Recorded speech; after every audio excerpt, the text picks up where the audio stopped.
I worked there as a receptionist, say over the summer when I was probably 10th grade, 11th grade, 12th grade. And they had a waiting room, and to me, it had like 50 chairs in it. And all of those chairs were taken up.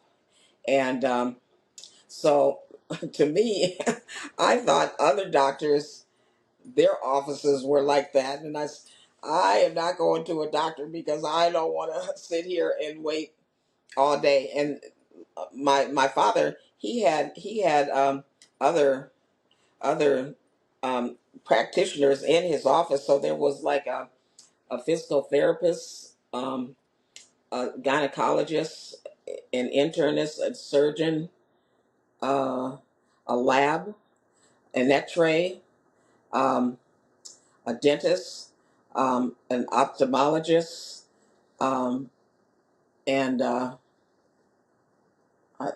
I think that was it. So it wasn't just my father, but to me,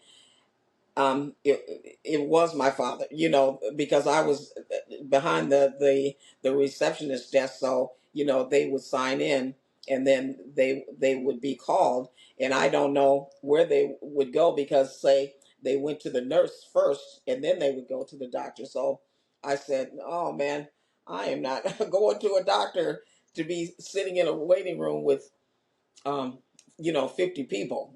So um and now I go and there's like uh, two people waiting, in addition to me, to see my doctor.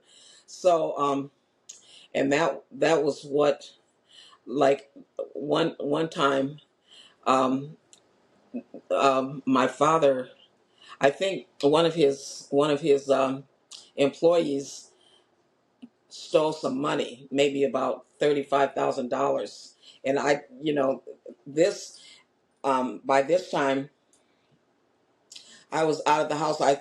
I think I was married, and I had a little baby at that time. So I was living in Chicago, and my sister called me up and said, um, "Dad had a heart attack," and um, I was like 24, 25 at that time. So I told my husband, "You have to do something." So he came. We all came to Minneapolis, and what happened was the bank that he did business with, and that was a black bank, but it was the uh,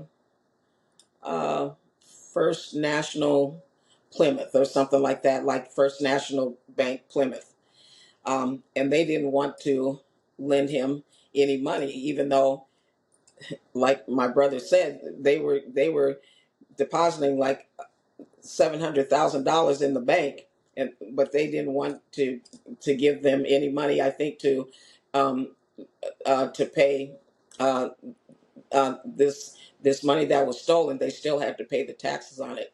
So anyway, my husband, he knew some people in Chicago, so he went, and I thought that he went to, say, the Nation of Islam and another bank, People's Bank.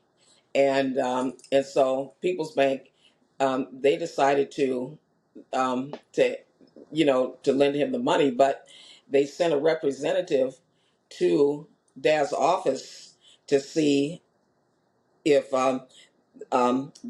the waiting room was like the way that my brother had explained it to them.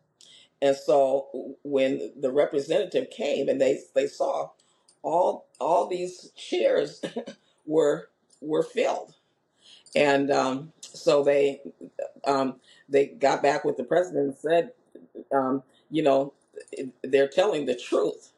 And so um, my brother Tommy told me that the president of um, People's Bank, he was going to report for First National Plymouth Bank, for not, being their banker and not lending him money. And so finally they did. The First Plymouth Bank um, loan him the money because I think they didn't want to, um, be like, I think it was like equal opportunity and things like that, that they didn't want like the Treasury Department and things like that to hear about that. Probably one of their biggest depositors, they wouldn't lend money to. So um, they lent the money to them. So, but they I think they always had it in for my father that, especially in Minnesota, that he wasn't going to get that far.